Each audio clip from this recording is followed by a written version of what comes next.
Čaute ľudia, som Galaxy, vás vítam u nového videa a v tomto videu si ideme ujasniť, prečo prasátko Pepa není rozprávka pre kino.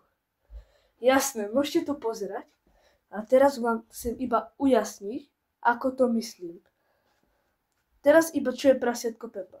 Je to normálna rozprávka pre deti, ktorú ste určite aj viac raz pozerali, ale toto není teória. To je pravda.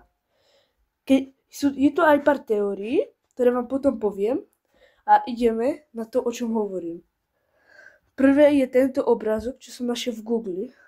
Táto druhá je dorobená a proste jedna Pepa je zamknutá v dome a nemôže utiecť. Konkrétne v sklepe.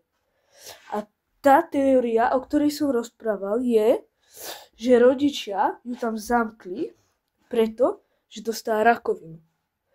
To sú proste psychopati.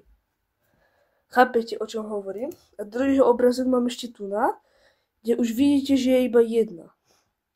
A proste ona nie je kopírant Pepy. Pepa je kopírant jej.